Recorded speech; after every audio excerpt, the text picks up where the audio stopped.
Bakit nga ba biglang pinapansin ng mga mayayaman sa XRP? Sa loob ng global market ngayon, ramdam natin ang sobrang uncertainty.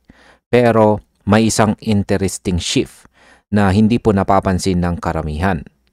Ang mga high net worth investors at family offices ay unti-unting pumupwesto kay XRP.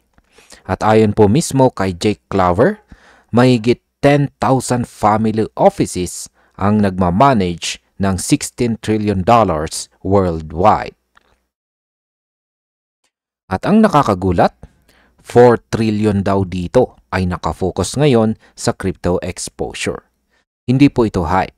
Ito ay strategic movement ng mayayamang sanay sa high-risk, high-return ventures. At ngayon, ginagamit po nila sa XRP bilang proteksyon sa global fragility. Kung kailan humihina ang liquidity, doon po sila pumapasok. At ayan ang ating sunod na katanungan ay ano po ba ang nakita ng high net worth investors kay XRP? Ayan, ayon po kay Crypto Sensei, active na kinakausap ni Claver ang ilang wealthy clients at ramdam nila ang panganib sa carry trade unwinding. Nag-aalala po sila sa posibleng pagbaba ng stock market at paglala ng bond market pressure. Kaya ngayon, ginagamit po nila sa XRP as a hedge against that risk. Hindi po ito all-in strategy. Diversified ang kanilang approach.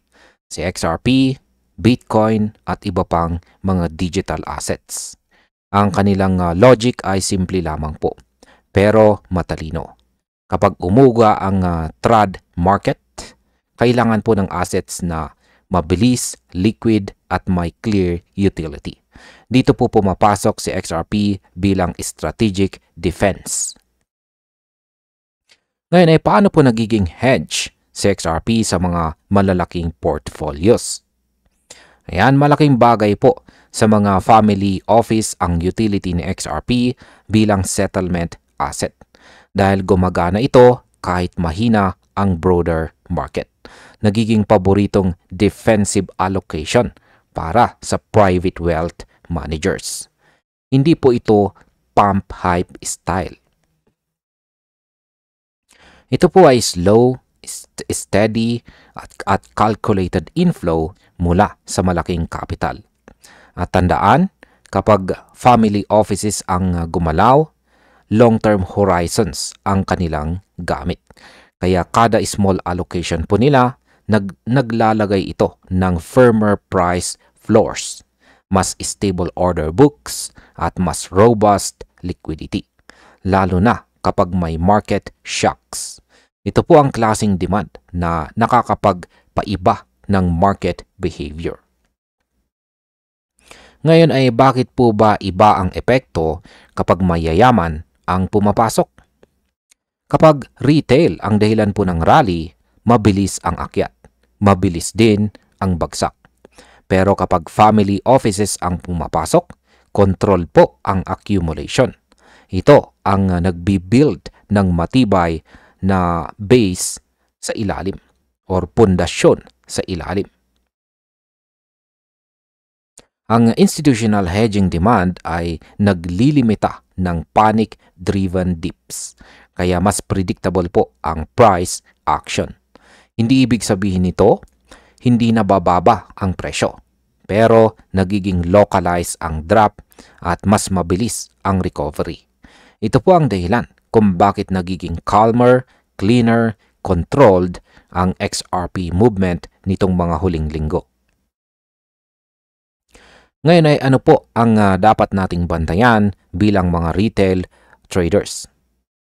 Yan, dapat po nating bantayan bilang mga retail ang behavior ng mga institutional wallets.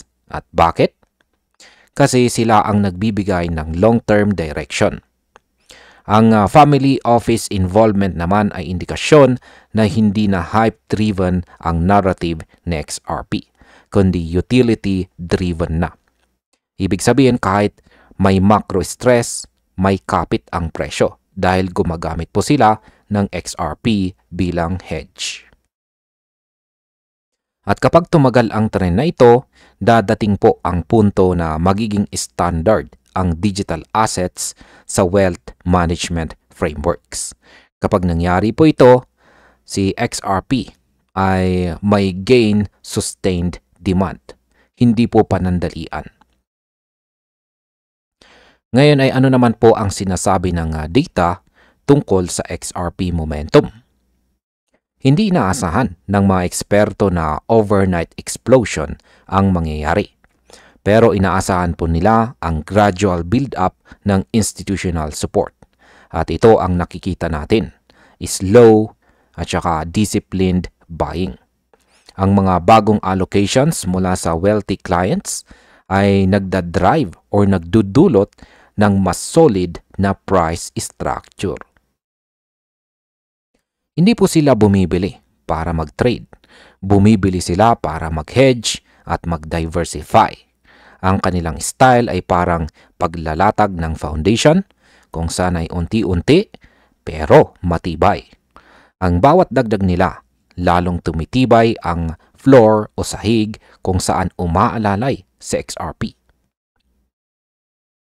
Ngayon ay bakit po ba ito isang strategic moment para sa mga XRP holders? Ang sinasabi po ni na Clover at saka Crypto Sensei ay simple. Act now. Hindi ibig sabihin mag-all in. Ang ibig sabihin, intindihin ang shift or pagbabago. Kasi kapag mayayaman ang nag-a-adjust ng kanilang portfolio, ibig sabihin may nakikita silang risk ahead or panganib sa harap. Kaya gumagawa po sila ng defensive crypto allocation. At kung magpatuloy po ang trend, si XRP ay magkakaroon ng mas malakas na support sa panahon ng turbulent periods. Hindi po guaranteed ang instant pump, pero guaranteed ang structural strength. At bilang panghuli ay ano naman po ang aking masasabi tungkol dito? Ito na po ang critical part. Ang interest ng high net worth clients ay sinyales ng deeper confidence sa role ng XRP sa global finance. At kung lumawak pa ang participation nila, pwedeng maiba ang price behavior ng XRP sa susunod na cycle. Gagawa ito ng upward bias, hindi dahil sa hype, kundi dahil sa strategic demand.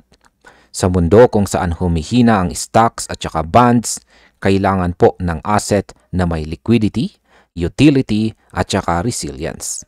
At dito po pumapasok ang narrative. Hindi na po tanong kung bakit pumapasok ang mayayaman. Ang tanong ngayon ay bakit hindi pa tayo handa? At ayan, hanggang dito na lamang po tayo sa video na ito mga ka-crypto. Maraming salamat sa panonood.